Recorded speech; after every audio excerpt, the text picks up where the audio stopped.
Сегашният помощник треньор на Върбица Венковски Милян Ангел след първият двубой за новия сезон в междинната областна група. Категорична победа, но много пропуски срещу тима на Орфей Девин Одола. Какво попречи днес да видим така по-рано спокойствието, защото резултатът бе 1-0 доста дълго време в среща?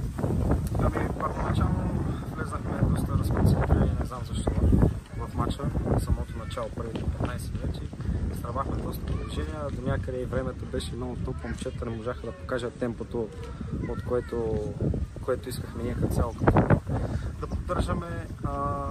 До някъде и терена ни попречи, понеже терена лош. Не можахме да притежаваме топката така трайно, както ние искахме, както искаме да си играем нашата игра. Не ни позволяваше до някъде, стигнаха се повече блъсканици напред, повече борба.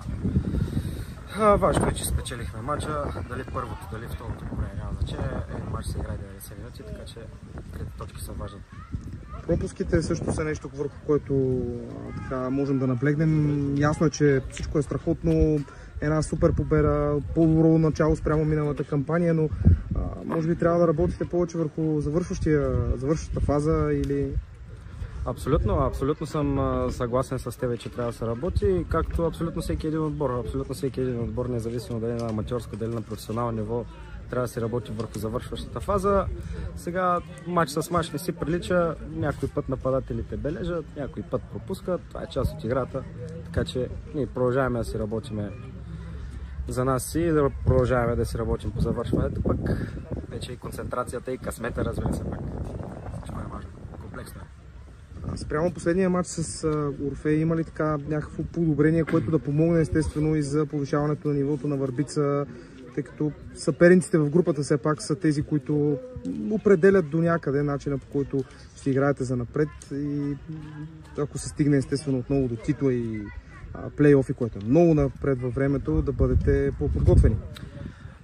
Абсолютно това е нашата цел, значи имаме още много мачове да изиграем до така наречените баражи.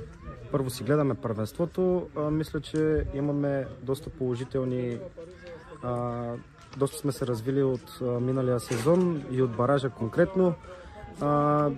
Преди се мъчихме само да блъскаме топката напред, сега вече се забелязва и някаква идея в играта ни, което радва нас, радва ръководството, радва и футболистите, радва и феновете, които идват да ни гледат. Няма как да не обърна внимание на заучените ситуации, въпреки че тръгнахме по-негативно в разговора, но доста така красиви изпълнения, статични положения, от които футболистите показаха неща, които са тренирани. Очевидно лагера през лятото, както и контролите, изобщо не са били на празни и са повишили нивото на отбора. Така изглежда. Така ли се усеща и от вашата работа? Абсолютно. Работихме по едно заучено положение, което днеска за първи път се получи. За първи път успяхме да отбележим гол чрез заученото положение, нали, за гола на Емил Касиев Изираб. Това е заучено положение, там работихме го доста дълго. Първите два мача не можа да се получи максимално добре.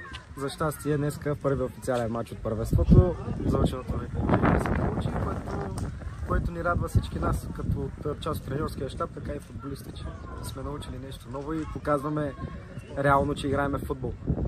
Благодаря много, успех през сезона, нека всеки мач да е като днешния и по-добри. Благодаря, изключително.